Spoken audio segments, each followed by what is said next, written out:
go on down with that and then read the titles, and we're gonna go on to 5 ways women push men away. Let's see. Okay. When a gentleman goes out with a woman, he will choose the place they're going. Absolutely. Why is that? Because women aren't picky. No, the point of it is that when a woman that's part of leadership. When you're leading, when you have a vision, when you have a plan, a woman loves that because she knows that you got your mind made up. She knows you got some kind of sense of direction with yourself. You know, you ask her, where you want to go? No, the woman don't want it. She wants you to pick the place. A nice place. But see, some women might complain about the place. Yeah, but see, because they ain't used to that. They used to go into McDonald's, getting them a Big Mac, two all beef patty, special sauce, lettuce, cheese on a sesame seed bun. Come on, G. Come on, you know. He had to go there. Come on, I had to go there. Where's the beef? They go to Wendy's. Where's the beef? Huh?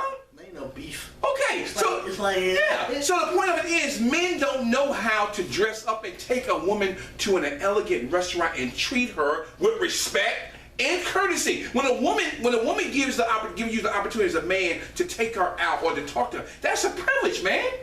Because God has blessed her to be in this world, to be with you. That's a blessing. But we take advantage of that. But on the other hand, like you said, it can go either way because how society is working. All right, we're gonna get into that in a minute. Go ahead, brother. You go down to the. Let's what you said here. When he chose the place to go on, but at the same time, he be considerate of her interests and liking. That comes over time, but you never get a second chance to make a good first impression. Come on, brother. Minister Tyrone. Come on, brother. Come on, give it to me. No, hold on. I'll take that back. Pastor Holmes. Brother, titles don't mean nothing to me now. When I was younger, that meant a lot to me. But nowadays, that don't mean nothing. As long as I'm doing the work, brother, and helping brother, that's all that matters. You should consider the small acts of noble kindness that make her feel special. Yes, yes. The key to explaining what it means to be a gentleman. Yes. But when it comes down to being a powerful man. Yes. In reality, a gentleman is a man who assures both his words and actions and will do things to accommodate her with confidence. Accommodate, that's right. Go ahead, brother. Finish sentence. As a gentleman, the reasoning is not solely based on what's been expected of him. We all know that treating women with respect and making her feel special is more or less a traditional value.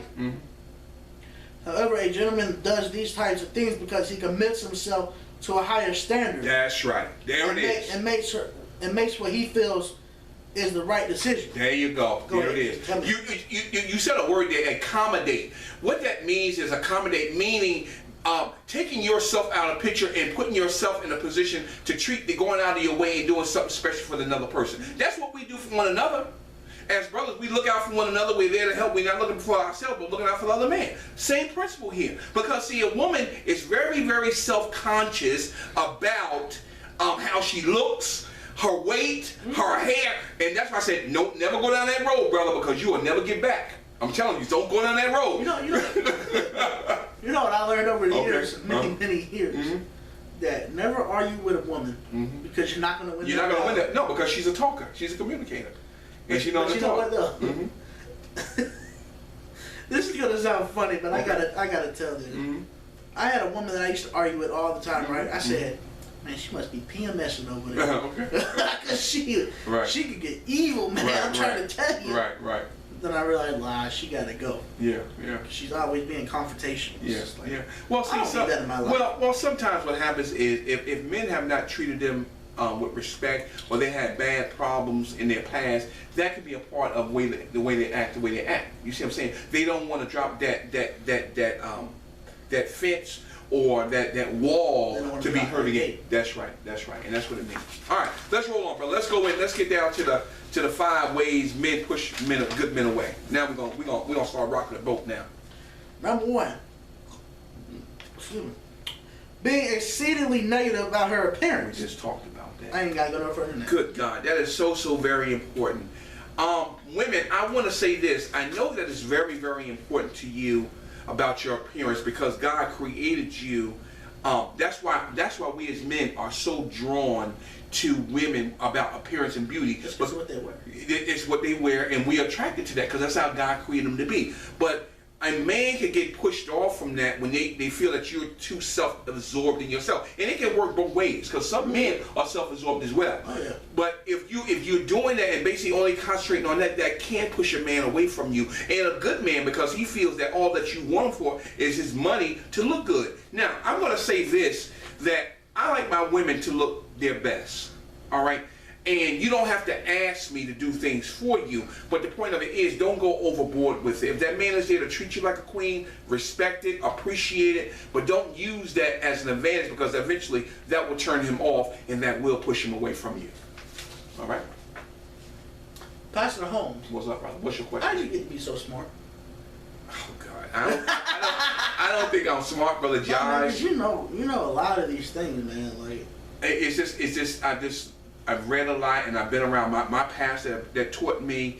It just took a long time, but I was very hard-headed because I didn't want to listen, because I want to do things my way. Like I want to do what I want. Yeah, so that's what I'm saying. So you're not the only one. I was there too, but I had to finally yield and say, well, he's right.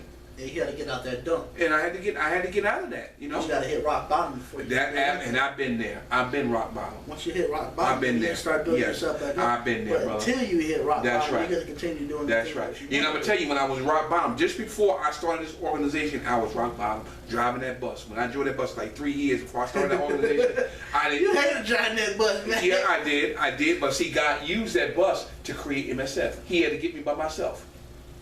That's why I met you. That's right. And that's where it all started. So, okay. It's been a wrap since then. It's been a wrap, bro. It's been a wrap. That's it. All right. Being too needy. Wow. That can go both ways. Now, women, I want to say this, and I've been on the other side of the fence. I ain't got no further name. Okay, I've been on the other side of the fence in this. Being desperate. If you always want to be around that man, you don't want to give him no breathing room.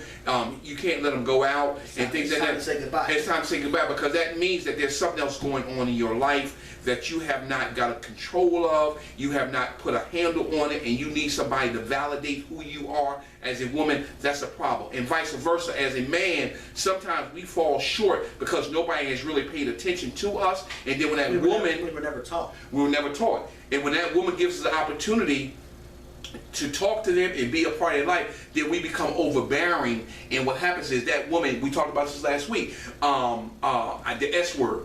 What's the S word we talked about? Sex? No. The S word. You remember what S word was? I need space. Oh, space. You remember we talked about it on the Talking broadcast 2 weeks ago? So whenever that comes up. Story about John. It's the Dear John letter. Exactly right. So we have to be very careful. I'm going to stop pointing it at you women, but it can go both ways. But women, sometimes, and I know what you say today, I don't need a man, I don't need that. No, we do. We need everybody. We need each other, because we weren't made as islands, all right? God created women to be a companion. That's right, brother, and that's the key. He didn't create man and man. That's right, that's right, woman. that's right. So, and I'm glad you said that, Brother Josh. The key to that is that men, you are not there to treat that woman as a possession. God didn't create her as possession for you. He created her as a helpmate to help you. And women, God didn't create you to be a ruler over a man. All right? He gave you the ability to be there to support that man. As long as he's not abusing you, y'all walk. I was telling my client the other day, matter of fact today, how can two people walk together unless they agree? They can't. If you can't. So if they're... It goes back to what I'm saying. It's a 50-50 relationship. Absolutely. It's a love-hate relationship. That's right. Absolutely. Because if you love somebody, you love what you're doing, but the other person hates what you're doing, you're not gonna agree. Yeah, you're not gonna agree. Now, that does not mean that you're going to agree with everything each person is doing. No, but you come to a compromise. You come to a mutual agreement. There you go, brother. That's what it's all about. Absolutely. Mutual arrangement. Absolutely. That's what I told my client this morning. All right. Being too one-dimensional. What does that mean, Brother Josh? Give me one or two sentences on what does being one-dimensional mean. What does that mean? It's fashion. You think so? Okay. I'm drawn to stylish women who enjoy fashion. Okay. All right. But that does not mean I would want to be with a woman who only wants to talk about the latest shoes. she got and has no interest in world issues or current events. Okay, so what we're saying is, women, you need to be well-rounded. So as the man should be well-rounded as well. That's why I watch the news a lot, because I want to be well-versed on a lot of things. And I get a lot of messages from God when I look at the news, and I can see how the enemy works, and I can get the Lord speaks me through that. So that's what I'm saying. So don't worry. I love clothes myself, ladies. Please don't get me wrong. I love the dress. Believe me. I got about 50, 60 suits in my closet right now. But the point of it is that I cannot only base my life on clothes, because that ain't what it's all about. It's about helping one another, all right? So don't be one-dimensional, because if you do, you're going to push that man away. Same thing with the man. If the man, all he wants to do is watch sports, play video games, then he's going to push that woman away on the other side too, as well. How many suits KD got? I got him. He got the tuxedo. I just bought him another. I bought him a sport jacket. No, I bought him a tuxedo. I bought him a suit already, and I just bought him a blue sport jacket for his birthday. So he's gonna be clean, G. He gonna be clean. He gonna be clean. That's my buddy. That's my man. All right, let's go on, bro. Number 4, everybody do this. Complaining too often. Never. Women do complain a lot. Well, why is that?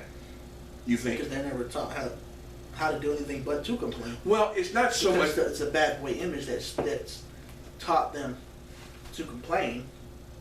Because I don't know. Okay, no, that's true to an extent, but they complain a lot because, as we talked earlier when we first opened up, men don't know how to listen. And see, a woman, the nature of a woman is always trying to make things better. She wants to fix the situation. She wants to fix whatever's wrong. And see, that's why they get drawn to the bad boy, because they feel they can fix the bad boy. But you can't fix him unless he wants to turn his life around. You can't fix him. That reminds me of something. You can't help somebody unless they want to help themselves. That's right. Absolutely. Therefore, until a man hits rock bottom, and men, you gotta hit rock bottom before you can decide that you want to change. Absolutely. Because once you hit rock bottom, you have nothing else to do but to change. Change and go up. Go up. That's right. Absolutely. Absolutely. Or if you hit rock bottom, you can commit suicide. Sure. You can overdose on drugs. Absolutely. You can end up in the penal system. Sure. Because when a man reaches rock bottom, Tyrone, we do what we know how to do. Survive. That's to survive. That's right. So we got to steal to eat. That's what we're going to do. That's right. If we got to kill for food, that's what we're going to do. That's right. But therefore, they don't think about the consequences after. No. But see, once you reach rock bottom, then you got to change. Because if you don't change, you're going to go down a path that you don't want to go down. Absolutely. I agree. So the point of the complaining mechanism, women, and I understand your point of view, because usually men do not listen, because we're not trained as men to listen, because we always think that we know everything, which we don't. That's why a woman is there to compliment that man. Yeah, but the women, that's where women come in to balance our life out at, because they have. Hold on. Go ahead.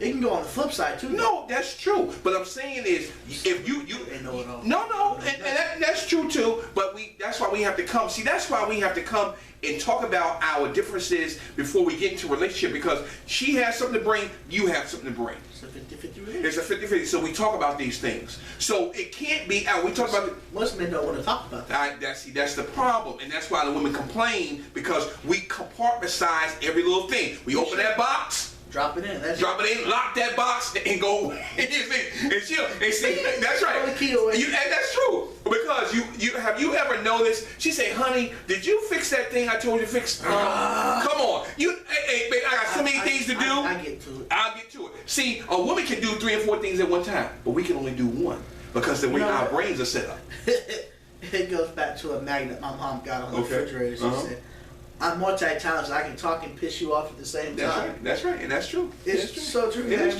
true. Women, man, they're like a double-edged sword. They are, but we compartmentalize. We can only do one thing at a time. That's why we have to. If we watch the game, please don't bother me right now. Let me do this first. I'm fixing the car. I'll get to that when I get to it. You know what somebody did to me one day? I was mad when they did this too. I was watching a football game. Somebody came in to change the channel. I was mad. I understand. All right. Don't mess with a man's sports. Yeah, I agree, brother. All right. Painting men in a negative light. Wow. So what does that mean? We do that to women, don't we? Disrespect women. Yep. And call them bees and dogs. Yeah. And the women, we talked about this last week. Why do women call men dogs? Did we talk that? Because we are dogs. We are dogs in a sense. We are. We act like dogs. All right. We ain't got to go no further with that one. All right. Let's The continue biggest reasons why women push good men away. on. All right. Let's get down with it, brother. I can't tell you how many letters I get from women. This is a letter that this author wrote. This is very good. I can't tell you how many letters I got from women who are trying to get a man back. Mm-hmm. Men who didn't treat them well. Yes. Who are Committal. committal. I got this, Tyrone. Go ahead, brother. Go ahead, brother. Growly, you ran a minute. Be like a dog. You know what? That reminded me of something. Mm-hmm. Did you have pets growing up? Yes. Do you know my dog? She's attached to this one toy, Mm-hmm. but it reminded me of something Mm-hmm. because it reminded me of Family Guy. It's an adult cartoon. Okay. Okay. And there's this part where Peter, that's the fat dude's name, the dad, is trying to get a rope away from Brian, Okay. and they're fighting over this rope, man. Okay. He's like, "No, this is mine. You're never gonna get it." Okay. And then Peter did something stupid. Mm-hmm. He tied a rope to the end of the, Yeah. and he tied one into his car Mm-hmm. and drove out the driveway. Okay. And he's pulling the dog. The dog's running really fast. And then he's like, "Argh!" And then he goes faster. Uh-huh. And Brian's still holding on to the rope like this. Okay. And then he ends up flying in the air like this. And then Peter turned the corner real bad Uh-huh. and flung Brian into the fire hydrant. Uh-huh. Broke all his teeth. Wow. Broke his nose. Wow. I was like, dude, you did all that for a rope? Let the dog have his rope, man. Yeah, I understand. All right. I read these letters and cover up my face here. Mm-hmm. Can't have that. I read these letters in disbelief and wanted to tell you you don't want him back. Amen. All right. Instead, what these women need is a man who is emotionally mature Oh. and capable of creating a relationship. Emotionally, there's the problem. We're not emotionally connected. Nope. All right. These men are out there, but the biggest reason these women aren't connecting with them is fear. There it is. So women have a fear factor too. All right. Fear of being alone until this guy shows up. Yes. So they hang on to these men. They're afraid. Yes. Yes. And here's really what's important for you to know. Fear prevents you from actually being the kind of woman the man you really want will be attracted to for the long term. Stop right there. So that tells us, women, and I know it's in you because you always say that I don't want to be alone. I'm growing old. I'm going to be an old maid. It's that fear of being alone. So what happens is, if men have abused you in the past, when you put that wall up, so instead of you committing yourself in a relationship, you give it the bad boy because the bad boy is going to give you the excitement that you want. But when the good guy comes and really treats you with respect, and you really want that, you are very afraid and fearful because you don't understand. How could this man love me and I'm treating him like this? I'm doing this to him and he's doing all this, and you fear commitment. You see what I'm saying? Because you're so used to the bad boy atmosphere, the excitement and the abuse. When somebody comes to treat you the right way, you're scared and you run that good guy off, and then you wonder why. Man, I had a good man in my hand, I let him slip away. That's huge. Put yourself in his shoes. Oh, read this, brother. This is good. Take a moment now to picture your ideal man. What does his life look like? Oh, Who's yes. in it? Yes. What does he spend his time doing? What's important to him? And most importantly, Yes. what kind of woman is he looking for? Okay, so women, you have to ask yourself, when you meet this gentleman, you got to ask yourself and ask him the question: what's in your future? What do you plan on doing? What do you want to do in your life? What have you been doing? See, because if you don't find out these things, you're going to create an atmosphere that gentleman is going to be pushed away. Now, they have something on TV now called, what do they call, Cougars? What is it? Yeah, it's a show called Cougars. The older women chase after the young men or whatever, and they want the excitement, they want all this, or women sometimes call men, or the men call these young girls gold diggers because of the commitment factor. I ain't looking for no broke, but you ain't messing with no gold digger. Okay, that's what it is. I don't know what all that, but No, it's a Kanye West song. oh, Kanye West. Okay, so the point of what I'm trying to make is that the point of it is, you have to sometimes, women, you have to put yourself in his shoes. If it's a gentleman, he's trying to present to you that he's a man of his word, that he's a man that's going to treat you with respect and honor. That's what we gotta do. Yeah. We gotta keep our word. We got to keep our word. That's something that we don't do. And I know you women don't like a man that don't keep his word. That's always late, never on time, never does what he wants to, what he tells you he's going to do. And I understand that. That's something that we try to teach our men here on this broadcast how to do and how to make a commitment. But you also have to put the shoe on the other foot. And the men, vice versa. You need to put that shoe on the other foot and feel if you get emotionally hurt like these women are, the way you treat them, how would you feel about it? You wouldn't like it too much. So we got to take it both into consideration. Get rid of excess baggage. Yes, and we all bring baggage into relationships. Because you know what? Sometimes we get, we may be, what they call that, on a rebound. You know, you may have been in a bad relationship and then somebody comes into your life and the only reason why you're getting with them is because you don't want to be lonely.